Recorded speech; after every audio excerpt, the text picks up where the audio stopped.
장용진의 학익진 함께하겠습니다. 전 불교방송 기자, 현 아주경제 법조팀장 장용진 기자 나와 계시죠? 예, 안녕하십니까. 메리 크리스마스.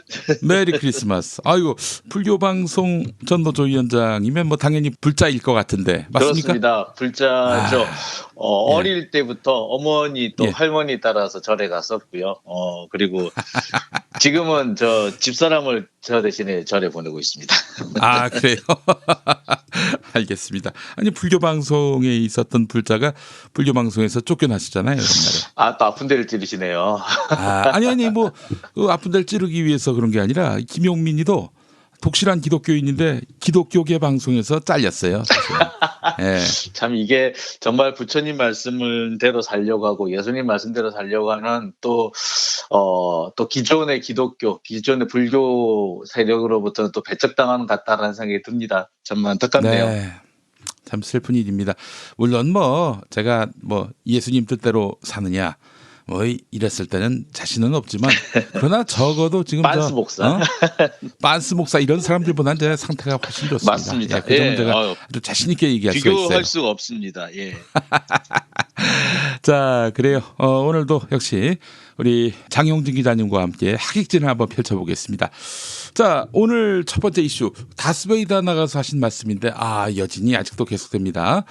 WFM 실소유주 논란. 그러니까 이제 사모펀드 관련한 수사가 종결되고 기소가 되고 재판이 벌어지기 시작했는데 아니 이게 말이죠. 표창장 위조 혐의 또 지금 입증되기 상당히 어려운 상황에 놓였는데 사모펀드를 통한 이른바 부당한 이득 챙겼다 이런 의혹도 혐의도 지금 법원에 의해서 받아들여질 가능성이 상당히 현저히 낮아졌다 이런 얘기를 하셨어요. 네, 이제 지금 사실 이 사모펀드와 관련해서 가장 기본적인 전제가 뭐였느냐면 조범동 씨가 코링크 P와 WFM의 실소유자다라는 게 전제였습니다. 그래서 코링크 P의 돈을 가지고 WFM을 사들이고 또 그래서 WFM을 실제로 경영까지 했었다 뭐 이런 내용들이었어요. 근데 바로 이 전제가 깨지기 시작했다라는 겁니다. 일단 이제 WFM부터가 문제였는데요. 실제로 이것이 이제 원래는 증인 A라는 이름으로 사실 처음에 공개가 됐는데 실명이 공개가 안 되고. 네. 근데 이게 이제 이번에 법정에서 이제 그 첫 번째 공판이 열리면서 이게 그 증인 A라는 사람이 등장을 했죠. 알고 봤더니 WFM의 공시 담당 직원인 최모 씨라는 사람인 거예요. 자, 이 사람한테 이제 검찰이 질문을 합니다. 이 조범동이라는 사람이 실소유자가 맞느냐? 라고 하니까 이분이 이렇게 얘기를 해요. 이 WFM에는 이모 대표, 김모 부사장, 그리고 조범동 이렇게 이 사람들이 공동 대표이긴 한데 나는 지금까지 조범동이한테 결제를 받은 적이 없다. 내가 김모 부사장하고 이모 대표한테는 보고도 했고 특히 이모 대표는 거의 대부분의 일을 실제로 이렇게 지시하고 결제를 받고 했었는데 내가 조범동 씨하고는 별로 관계가 없다라고 얘기를 하는 거예요.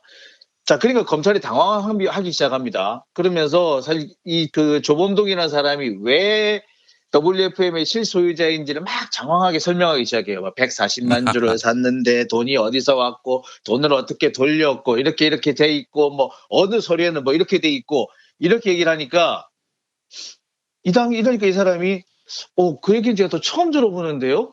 라고 대답을 하는 거죠. 그러면서 검사님 말씀 들어보니까 그 말이 맞는 것 같기도 합니다. 이렇게 얘기를 합니다. 당황스럽죠.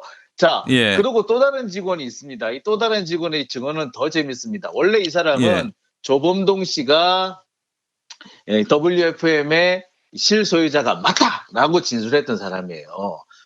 그런데 이제 법정에서 막 이런 얘기 저런 얘기 듣다 보니까 또 검찰이 하는 질문을 가만히 듣다 보니까 그러면은 조범동 씨의 실소유자가 아닌데요? 라고 얘기를 하게 되는 거죠.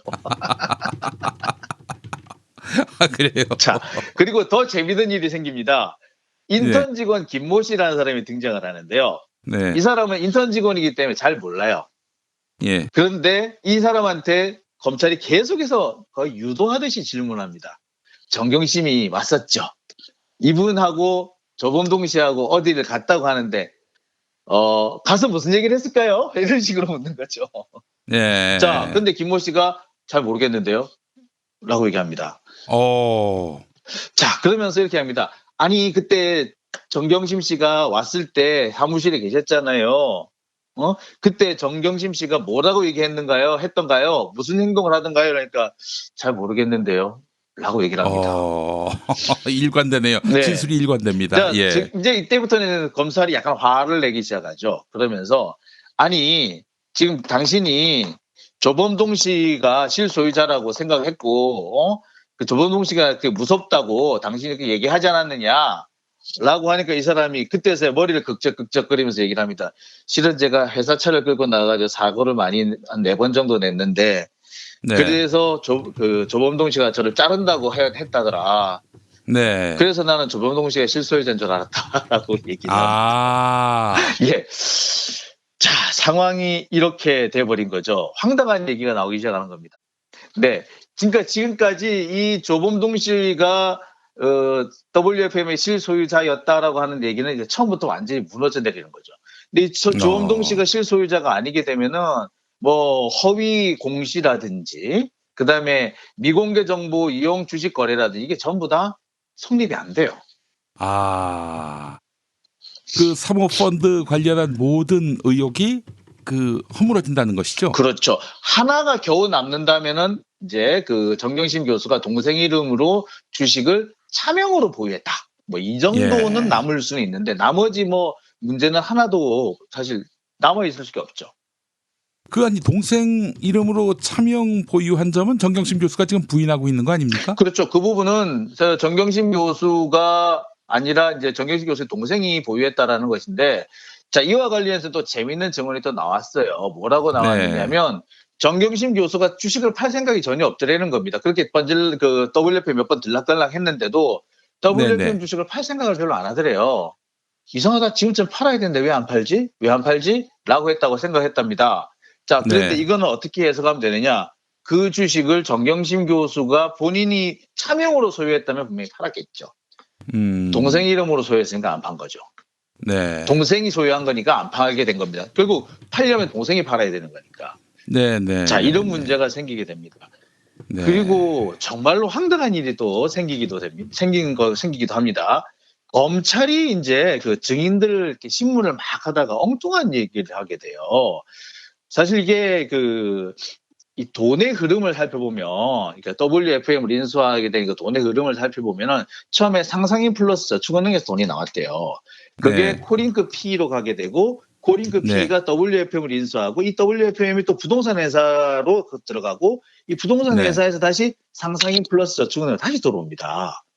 요 돈의 흐름을 막 얘기를 하면서, 자, 그렇다면 이거는 어떻게 봐야 됩니까? 이렇게 되면 이게 조범동 씨가 실제로 소유한 거 아니에요?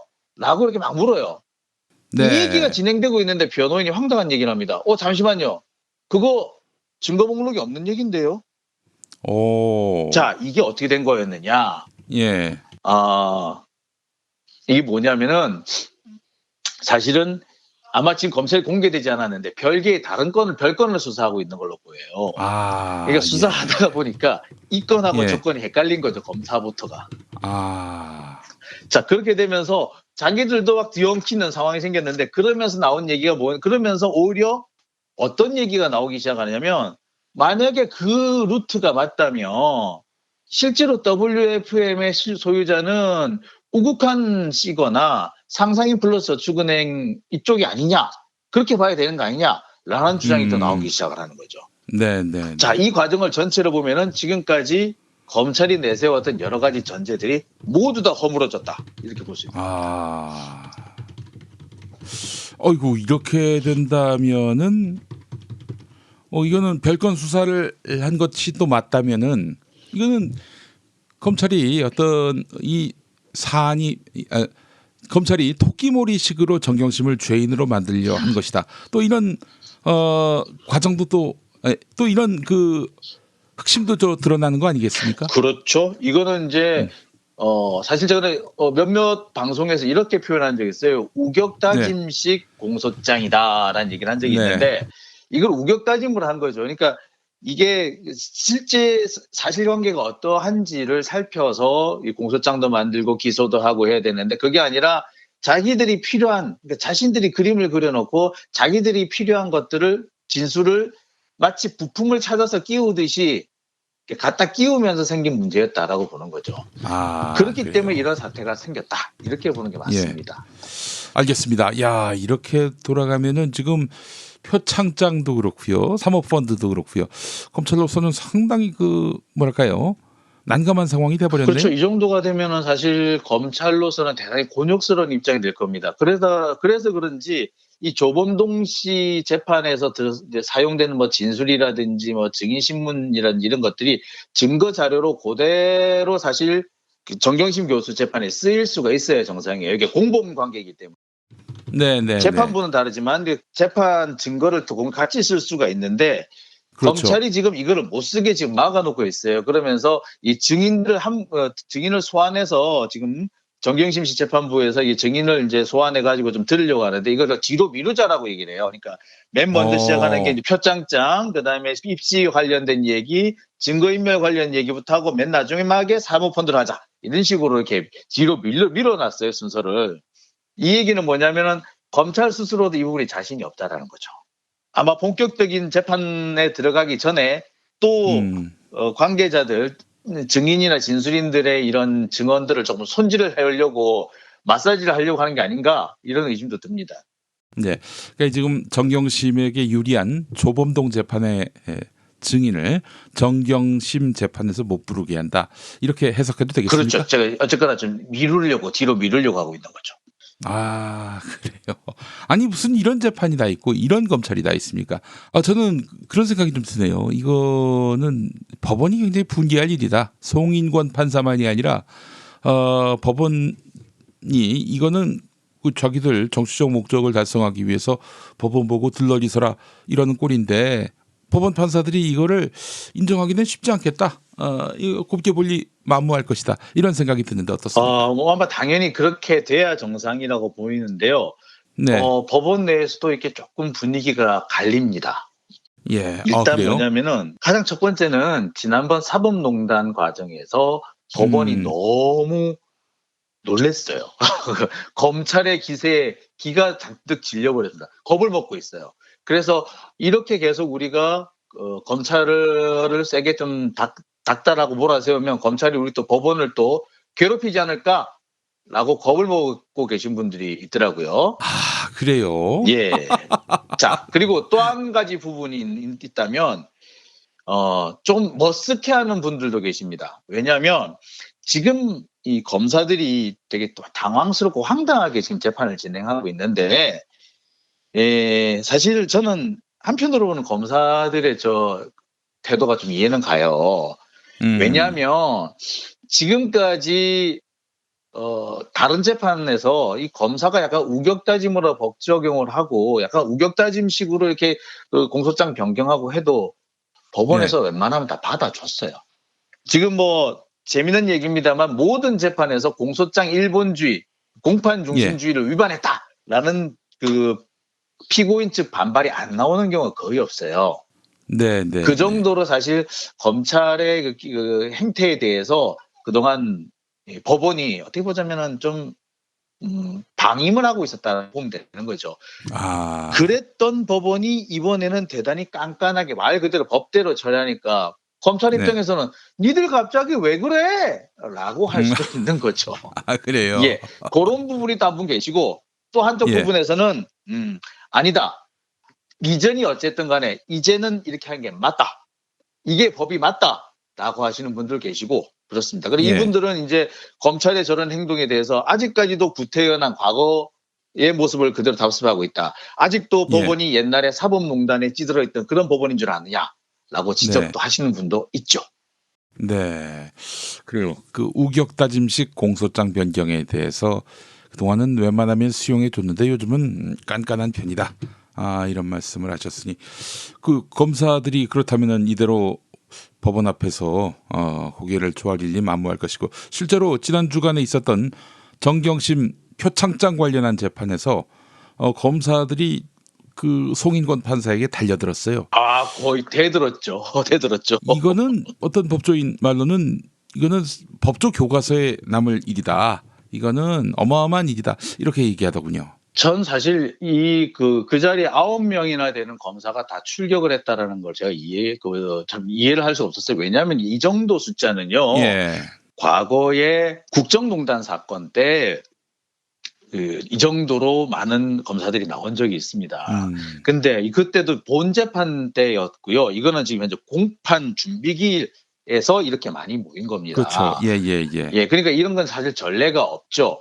더군다나 이 과정에서 이 판사한테 이렇게 일부러 들이받는 이런 모습을 보이는 거는 사실 정말로 의외에 있는 겁니다. 네. 지금 엊그저께 있었던 공판 준비기 4번째 공판 준비기는 사실 검찰이 약간 작정하고 쇼를 했다라고 볼 수도 있을 것 같아요. 그래요. 예, 많은 법조인들이 뭐 그렇게 지적을 하고 계시긴 한데 제가 보기에도 그렇습니다. 이 전후 과정을 보면은 일부러 기자들을 좀 더 많이 부르고 기자들이 앉을 자리를 미리 좀 마련해 두고. 그래요? 예, 그 법정에서도 얘기를 할 때 판사를 보면서 얘기를 해야 되는데 방청객을 보면서 얘기를 하기도 하고. 네. 이런 거를 보면서 이거 의도된 도발이었구나라는 예. 생각이 들었습니다. 그리고 제가 다시 한번 말씀드리고 싶은 거는 이날이 본재판이 아니고 공판 준비 기일입니다. 이 공판 준비 기일은 뭐 하는 날이냐면은 증거 목록을 넘겨받고 넘겨주고 진술서도 보여주고 이러면서 쟁점을 정리하는 날입니다. 그래가지고 합의할 건 합의하고 뺄 건 빼고 요거는 우리 따져봅시다 라고 이렇게 정리를 하는 날이거든요. 말하자면은 그 본재판에 앞서서 벌어지는 전야제 같은 건데 그 사실 여기는 피고는 안 나와도 되잖아요. 그렇죠. 그 정도죠. 그러니까 싸울 필요가 없어요. 왜냐 싸울 필요가 없느냐면은 네. 말 그대로 본재판이 남아 있거든요. 예. 그래서 공판 준비기일에서 안 됐다고 하더라도 본재판에 가서 얼마든지 따질 수 있습니다. 그리고 전체적으로 흐름을 볼 때 변호인 측에서 요구하는 것보다 검찰 측에서 요구하는 게 훨씬 더 재판부가 잘 받아줘요.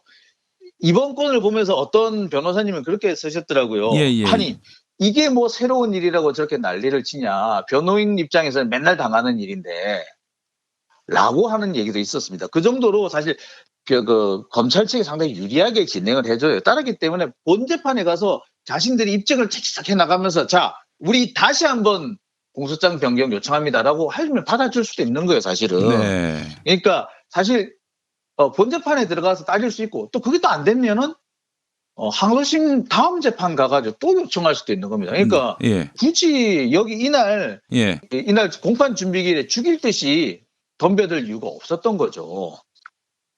근데 이렇게 죽일 듯이 정말 죽고 살기로 덤벼들었다라는 거는 의도된 쇼였구나. 그래서 사실은 이 재판부를 정치적으로 공격하기 위한 여론의 어떤 공격 목표, 여론은 이제 쉽게 말해서 이제 그 극우 우익들 이제 보수 세력 그 시민단체들한테 좌표를 찍어준 그런 셈이 되는 거죠. 네. 그 이제 송인권 판사는 좌파니까 또 종북이니까 공격을 하라. 뭐 이런 맥락이겠네요. 그렇죠. 뭐 요즘 그 시쳇말로 좌표 찍어준다라고 그러죠. 예. 공격 포인트로서. 예. 네. 근데 이제 이거에 대해서 법원이 맥없이 당하기만 할 것인가 이런 생각도 드는데 우선 검찰이 이러는 이유가 아무래도 이 정상적인 재판 결과로 가게 되면은 아무래도 패소할 것이 확실하기 때문에 그래서 이 재판은 불공정한 재판으로 미리 만들어 놓아 가지고 최대한 검찰은 최선을 다했는데 판사가 권력의 편에 섰다 이런 이미지를 만들려고 그렇게 의도된 도발을 하고 있는 것 아니겠는가 이렇게 해석하는 것이 합리적입니까? 그렇죠. 지금으로서는 지금 검찰은 사실 이번 1심은 포기했다라고 보는 게 맞아요. 뭐 제가 많은 분들을 이제 만나는 변호사님들한테 여쭤봤어요. 아니 이렇게 검사든 변호사든 이렇게 판사한테 대들어도 되나요? 그랬더니 지려고 작정한 거다라고 얘기를 하더라고요. 그러면서 사실상 1심은 포기하고 대신에 1심은 포기한 대신에 1심의 이 정당성을 최대한 망가뜨려 놓겠다. 1심을 최대한 1심 재판부를 최대한 먹칠을 해 놓겠다. 예. 예, 이런 취지라고 보는 것이 타당하지 않겠나 이런 얘기를 자, 하시더라고요. 그렇다면은 저 법원은 이런 의도를 누구나 다 아는데 김용민이까지도 다 알고 있는데 네. 이렇게 되면은 2심, 3심 가서 이렇게 다른 판사들이 이 검찰의 이런 아주 이런 의도되고 속보이는 이런 언플 또 여론 플레이에 대해서 좀 응징을 하지 않겠는가. 앞으로 2심, 3심 재판도 별로 유리하지 않게 전개될 것 같다는 느낌이 드는데 어떻게 보십니까?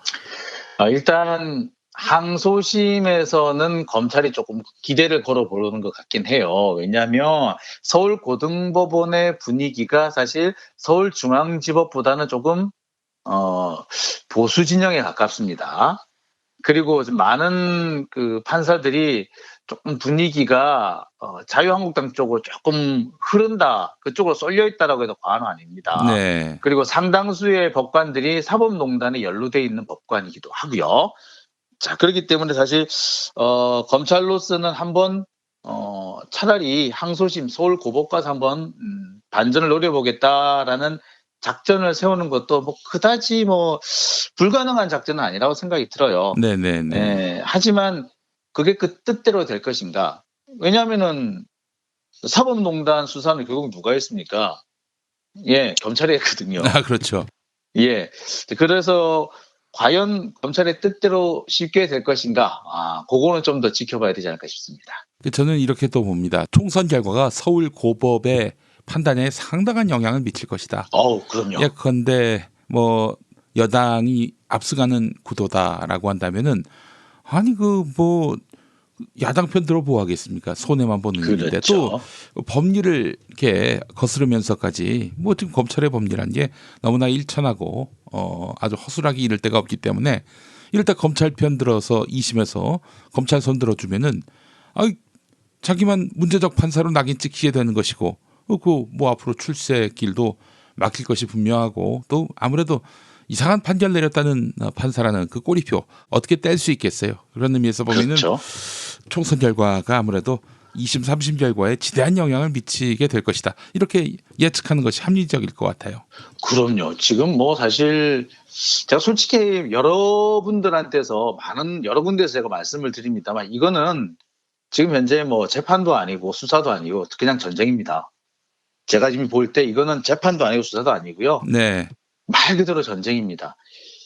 이게 정상적인 재판이라면 정상적인 수사라면 이렇게 될 수가 없어요. 언론도 마찬가지입니다. 이렇게 외눈박이식으로 보도를 하면서 정말 기가 막힐 때가 많습니다. 자, 예를 하나 들어볼게요. 네. 자, 지금 뭐 김기현 울산시장과 관련해 가지고 여러 가지 논란거리가 지금 진행되고 있는데 그러면서 이 당시 지금 송철호 지금 현 울산시장을 공천하는데 청와대가 적극적으로 개입을 했다. 그래서 그 당시 경쟁자였던 임동호 씨를 주저앉혔다 이렇게 주장을 그렇게 그냥 거의 그냥 몰아가고 있어요. 언론에서는 그냥 뭐 그러면서 임동호가 20년 동안 울산에서 계속 출마를 했네 어쨌네라고 하면서 그런데 매번 꺾였네 이번에도 뭐 경선도 한번 못 해보고 단수 공천으로 끝났네 이런 식으로 주장을 하거든요. 자, 그런데 당시 상황을 한번 보겠습니다. 제가 2018년 2월 달에 있었던 그 국제신문에서 했던 여론조사를 살펴봤어요. 네. 당시 여론조사에 보니까 송철호 그 현 시장이 21%가 넘는 지지율, 21.8%의 지지를 얻었고요. 임동호 씨는 5.1%. 민주당 중에서 세 번째였어요. 예. 그 민주당 경선 지지율인 거죠? 그렇죠. 예. 전체 아니죠. 전체 지지율이었습니다. 네네네. 제일 지지율을 많이 받은 사람이 김기현 시장으로 30%가 넘었었고요. 네네네. 그 다음에 2위, 3위, 4위가 다 민주당 그 후보들이었는데 네. 21.8%, 5.8%, 5.1%였어요. 예. 5.1%가 바로 그 임동호 씨였습니다. 예. 이런데 또 그 무렵에 예. 같이 이제 1대1 대결을 했어요. 송철호 시장하고 김기현 전 시장하고 1대1로 했더니 48대 41로 또 송철호 현 시장이 앞서는 걸로 나왔단 말입니다. 김기현을. 네. 예. 자, 그렇다면은 어떻게 해야 될까요? 그 상황에서 굳이 임동호 씨하고 송철호 그 시장하고 경선을 붙이는 게 맞을까요? 표 차이가 4배 이상 차이가 나는데 한 사람은 21.8%, 한 사람은 5.1%. 그럼 컷오프 아닌가요? 그렇죠. 그렇죠. 자, 그런데 그게 가장 기본적인 배경입니다. 게다가 지지율이 올라가는 게 아니라 지지율이 떨어지고 있었어요. 2017년 12월에 한 여론조사에서는 예. 그 당시는 임동호 씨가 또 8% 정도의 지지를 받았더라고요. 근데 2달 사이에 지지율이 떨어져서 5%대로 떨어졌어요. 그러면은 이분이 앞으로 지지율이 올라간다고 봅니까? 떨어진다고 봐야 될 거 아니에요. 그러면 당연히 한 사람은 지지율이 계속 올라가고 한 사람은 지지율이 떨어지면 누구를 공천하겠습니까? 당연히 올라가고 있고 투표차도 많이 나고 있는 사람 공천하지 않겠습니까? 그렇죠. 그런데 예, 당내 경선을 안 거쳤다고 해가지고 이거는 뭐 공천 개입이다라는 식으로 몰고 가는 거는 웃기는 일이죠. 근데 그거를 버젓이 검찰도 수사를 하고 있고 언론도 버젓이 쓰고 있어요. 당시 지지율만 딱 보면은 에이 이건 말이 안 되네 라고 했을 건데 그 지지율이란 드러나 있는 그 숫자로 드러나 있는 거는 제껴두고 네. 자꾸 다른 것만 가지고 와가지고 이상하다 하고 있어요. 네. 이거는 이 사람들이 전쟁을 치르고 있는 게 아니라면 이런 식으로 할 수가 없는 겁니다. 네. 전쟁을 하고 있기 때문에 이렇게 억지를 쓰는 거죠. 게다가 또 임동호 이분이 더불어민주당 최고위원도 했더군요. 이분 그렇죠. 말로는 무슨 청와대로부터 회유를 받은 적이 없다. 이렇게 얘기하고 있는데 네. 참 납득이 안 가네요. 그러니까 이게 이분이 청와대 인사를 만난 게 2017년 9월이에요. 9월, 10월이에요. 그러면은 당시 우리가 다시 한번 돌아가 보자고요. 2017년 5월 10일에 문재인 정부가 공식 출범하지 않았습니까? 예. 그런데 그 쉽게 말해서 그게 그 정권 인수위원회가 없었잖아요. 네네네. 그러니까 계속해서 정권 초기에만 해도 몇 달 동안 계속 인사를 하느라고 바빴단 말이에요. 예. 그래서 인사 시즌이었어요, 한참. 그러면서 임동호 씨 그동안 고생 많으셨어. 울산에서 이 참 험지에서 20년 동안 고생하셨는데 이번에 자리 한번 마련하셔야죠. 어디 가고 싶은 데 있으면 말씀해 보세요. 라고 물어본 겁니다. 예. 그런데 그거를 무려 8개월 뒤에 사건하고 이어붙이는 거는 이건 어거지죠.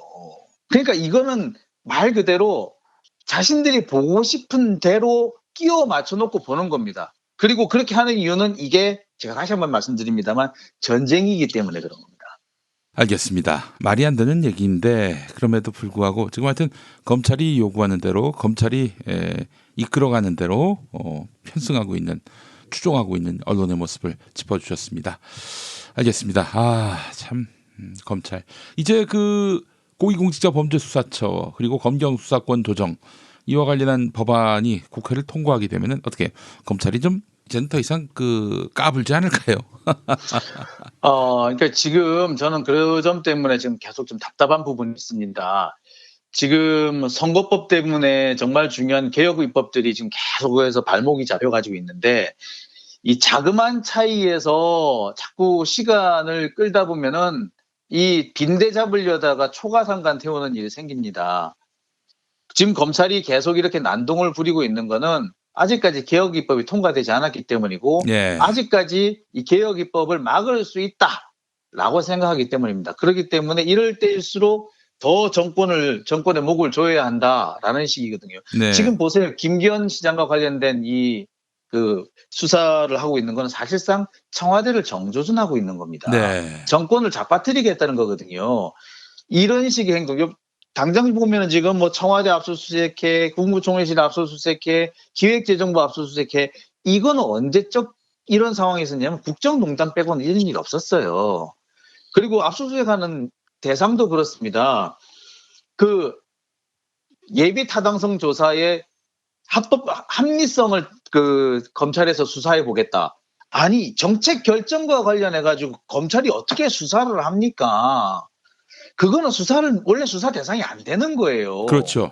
옛날에 여러분 기억하시겠습니다만 IMF 직후에 IMF를 일으켰다 원인을 제공했다 그래 경제 관련해서 다 잡아와가 수사했잖아요. 네. 근데 법원에서 다 무죄 났습니다. 비록 정책이 실패했다 하더라도 이거는 따질 수 있는 문제가 아니다. 네.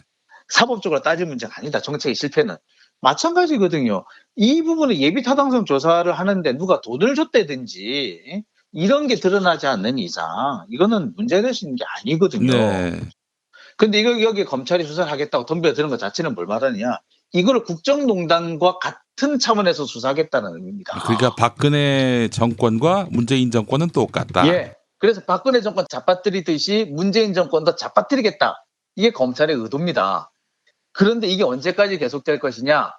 개혁 입법이 마무리될 때까지는 계속 난리를 칠 겁니다. 그렇다면 지금 선거법 때문에 이 뭐 석패율이니 뭐니 뭐 캡이니 뭐니 이거 가지고 계속 싸울 게 아니라 네. 자, 작은 차이를 접어두고 지금 빨리 개혁 입법을 완수하는 것이 더 급할 수도 있는 거죠.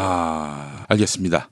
공수처와 또 검경 수사권 조정 이것이 바로 검찰의 얘기를 꺾는 첩경임을 우리 장영진 기자가 말씀해 주셨어요. 예. 자, 그 야당은 지금 공수처 입법 반대 그리고 검경 수사권 조정 반대 이렇게 나오고 있습니다. 이들은 뭐 지금 검찰의 요구에 충실할 수밖에 없는 처지죠. 패스트트랙 당시 충돌 건으로 지금 수사 대상인데 어떻게든 검찰에게 잘 보여서 이 위기를 넘겨보려 하는 그런 의도가 확연히 보이긴 하는데 이거 말고도 공수처가 생기고 또 검경 수사권 조정이 이루어지게 되면은 자유한국당에게 어떤 그런 불이익이 가해질까요? 그래서 반대하는 것일까요? 자, 일단 제일 결정적으로 어려운 부분이 뭐가 생기느냐면은 전관 예우가 불가능해지게 됩니다. 그래요. 예. 예, 전관 예우라는 것이 사실은 전직 검사가 현직 검사한테 예. 받는 게 전관 예우입니다.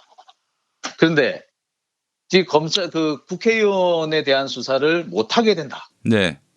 그걸 전부 다 공수처가 가져간다. 그럼 검사가 아닌 다른 공수처 수사관이 하게 되는데 그렇게 되면은 전관이라는 존재가 없어지는 거죠. 검찰 전관은 아무 의미가 없어지는 겁니다. 네. 그렇다면은 자 어떻게 하시겠습니까? 검찰 전관들께서는 죽어라고 반대하시겠죠. 예. 현직 검사들도 마찬가지입니다. 나도 전관이 될 텐데 언젠가는. 예. 그런데 공수처가 생기면은 전관 예우를 받을 수가 없게 돼요. 네. 사실 가장 좋은 변호사는 어떤 변호사느냐면 재판 가기 전에 막아주는 변호사입니다. 예, 그렇죠. 예. 예. 근데 그게 가능한 거는 전관일 때만 사실상 거의 가능해요. 예. 검찰 전관일 경우에만. 재판까지 가지 않게 하는 그런 능력은 전관 변호사만 갖고 있다. 사실상은 그렇죠. 예. 사실 이거 법원으로만 넘어가게 되면은 예. 검찰 출신의 전관 변호사는 오히려 더 큰 힘을 발휘하지 못할 수가 있습니다. 네. 자, 그때 되면 이제 판사 출신 전관들이 또 영향을 발휘하겠죠. 네네네. 어쨌거나 전관 예우, 검찰 출신의 전관들이 예우를 받을 수 없는 상황이 되는 건 분명하죠. 네네. 죽어라고 반대할 겁니다. 예. 검찰이 반대하는 것도 뭐 금액락이겠죠. 예. 그렇죠. 네. 그 판사 전관들이 그러면은 덕을 많이 입는 겁니까? 그러면 공수처가 통과되면은. 그것도 얘기가 또 분위기가 또 다릅니다. 네. 이게 뭐냐면 예. 생각보다 판사님들의 분위기가 이렇게 조금 눈치를 보세요. 네. 그래서 이 분위기가 요게 아니구나 이러면은 또 얼른 또 태세 전환을 하거든요. 예. 그러니까 이 판사 출신 전관들이 또 그만큼 이렇게 힘을 쓸 수 있던 거는 검찰 출신의 전관들이 이렇게 설치는데 판사 출신이면 이보다 조금 더 돼야 되지 않겠어라는 게 있었거든요. 그런데 검찰 출신의 전관들이 이제 탄물 갔어 없어 이러면은 판사 출신의 전관도 힘을 잃게 될 가능성이 높다 이렇게 보면 되겠습니다. 알겠습니다. 그런 역학 관계가 있었군요. 네, 그렇습니다. 알겠습니다. 자, 그래요. 검찰 이야기 여기까지 해보고 세월호 재수사 이거 뭐 지금 이루어지고 있는 건지 전에 그 아주경제에서 관련한 기사를 실어가지고 제가 KBS 1라디오 김용민 라이브 오프닝 멘트에서 소개하기도 했는데 네. 어떻습니까? 지금 수사가 진척이 안 된다고 봐야 되겠죠? 글쎄 지금 제가 딱 한 가지만 얘기를 드릴게요. 지난달 22일 검찰이 그 해경에 대한 압수수색을 처음으로 시작했습니다. 지난달 22일. 예. 아직까지 하고 있습니다. 예. 그래요? 예. 딱 한 달 됐네요. 예. 자, 이게 과연 의지가 있다고 봐야 하는 건지 모르겠습니다. 즉 해경 쪽 사람들 얘기를 들어보면은 그 당시에 주고받았던 메신저까지 다 탈탈탈탈 털고 있다고 하거든요. 그런데 이제 해경들 얘기를 보면 너무 화딱지가 난다는 거예요. 네. 당시 중요한 자료는 이미 다 감사원으로 넘어갔거나 국가기록원에 넘어갔거나 그게 아니면 세월호 특조위에서 다 받아갔거나 다 가져갔다는 거예요. 아, 그러면 지금 검찰이 털어갔다는 것도 이미 다 감사원이나 국가기록원이나 세월호 특별조사위원회가 가져간 것들입니까? 대부분 그렇죠. 그리고 거기서 좀 빠진 것들이 있을 텐데 쉽게 말해서 이싹죽기를 하는데 지금 한 달째 이싹죽기를 하고 있는 거죠. 예. 아니 근데 이게 3개월 정도 수사 기한을 둔 걸로 아는데 지금 3개월 중에 1개월을 보낸 거 아닙니까? 성과 없이. 벌써 지금 한 달하고 열흘 정도가 지났습니다. 지금 11일 지난달 11일에 공식 출범을 했는데 지금 오늘이 이제 일요일이니까 22일, 월요일이 되면 23일인데요. 예. 이렇게 되면 벌써 한 달하고 열흘이 훌쩍 지난 거죠. 네. 통상적으로 이런 특별수사관의 활동 기간은 3개월을 기준으로 합니다. 네. 3개월 이후로 이제 3개월 단위로 길어질 수도 있지만 대체로 3개월 이내에 끝난다고 보는 게 맞죠. 네. 그게 아니라면은 공식 조직으로 다시 편입을 시켜야 됩니다. 네. 발령도 다시 내야 되고요. 예. 자, 근데 3개월 딱 하게 되면은 자, 우리가 늘 알고 있는 검찰 인사 시즌입니다. 아, 그러네요. 어이구. 예.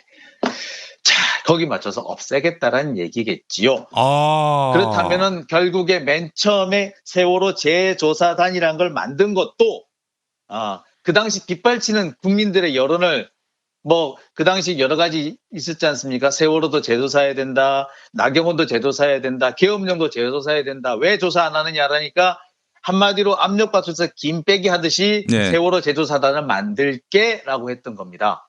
국민들을 속인 거죠. 눈을 가린 겁니다. 예. 아, 그게 결국 그 세월호 조사단의 단장이 임관혁, 과거에 이제 문제적 수사, 박근혜가 설정한 가이드라인에 맞게 수사했다든지 우병우를 특별히 예우한 그런 수사를 했다든지 하는 참 그릇된 수사를 진두지휘했던 그 검사인데 그 사람을 거기다 갖다 앉힌 걸 보니까 아예 이거는 세월호 진상규명과는 무관한 세월호 수사단이겠구나 하는 그런 짐작을 가능케 한 거 아니겠어요? 네, 사실 제가 그때 그 얘기를 하니까 우리 유가족 분들께서 걱정을 하시면서도 그래도 혹시 모르니 기대를 가져봅니다라고 말씀하시더라고요. 그리고 우리 박주민 의원께서도 걱정이 되지만 일단 한번 믿어보고 싶다라고 하시고 그래서 저 역시도 그다음 한동안 제가 이 관련해서 전혀 언급을 안 했습니다. 그래도 혹시를 몰라서 믿어보려고 했는데 역시나 였다라는 생각이 들고요. 이 임관혁 부장판사가 가장 대표적으로 저지른 잘못이 바로 이 정윤회 문건 사건을 덮은 겁니다. 예. 이 정윤회 문건 사건을 그때 했었다면은 아마 박근혜 정권이 안 자빠졌을 수도 있죠. 촛불 집회가 안 나왔을 거죠. 예, 알겠습니다. 아니 결국 그러면 이렇게 또 검찰 인사 시즌이 지나게 되면은 수사는 흐지부지 되는 것이고 그럼 어떻게 되는 거예요? 그러면은? 글쎄요. 제가 볼 때는 이 부분은 네. 우리가 다시 한번 우리 유족분들의 힘이 좀 필요할 때라고 생각합니다. 지금 국민들은 검찰이 세월호 재수사단을 가동을 해서 수사를 잘 하고 있을 거라고 믿고 있을 거예요. 그리고 지금 검찰이 지금 다른 걸 계속해서 문제를 일으켜가지고 지금 국민들의 시선을 다른 쪽으로 돌리고 있지 않습니까? 그러면서 세월호 재수사단에 대해 쏠렸던 관심을 다 옮겨놨거든요.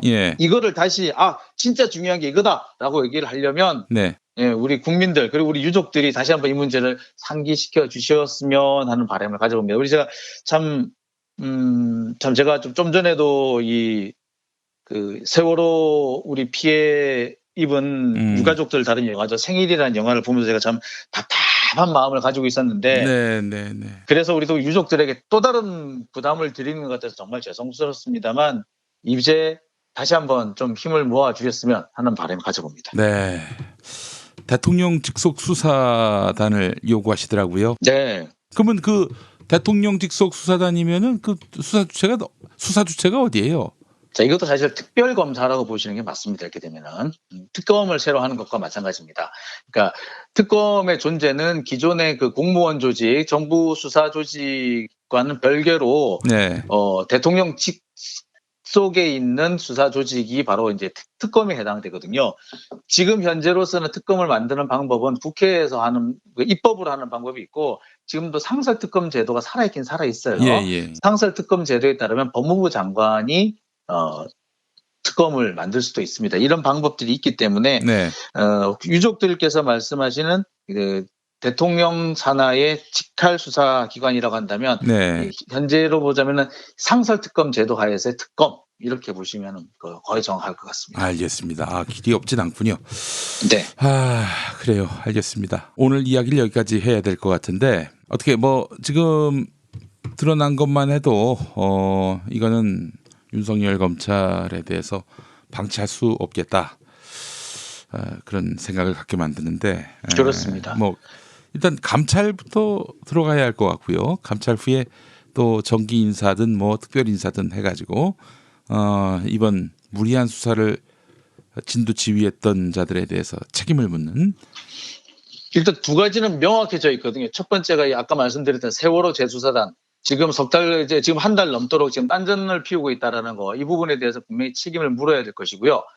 이거 역시도 지금 이거는 뭐 한동훈 검사장이 직접 그 지휘를 했고 윤석열 총장이 자신이 직접 보고를 받겠다고 한 거니까 책임은 윤석열 총장한테 있습니다. 그 라인이 다져야 되고요. 또 한 가지는 지금 정경심 교수의 표창장 부분과 관련해서 첫 번째 공소장 이러나 저러나 저쨌거나 이거는 백지 공소장이었다는 거 인정이 된 거 아니겠습니까? 그에 대한 정치적 책임. 이건 사실 첫 번째 공소장은 정치적인 이유로 만들어진 공소장이니까 그거에 대해서도 명확하게 책임을 묻는 상황이 될 수가 있는 겁니다. 이게 두 개는 명확한 겁니다. 그렇기 때문에 이 부분에 대해서 책임을 물을 수 있다고 봅니다. 알겠습니다. 네, 장영진 기자 오늘 말씀 잘 들었습니다. 고맙습니다. 네, 감사합니다.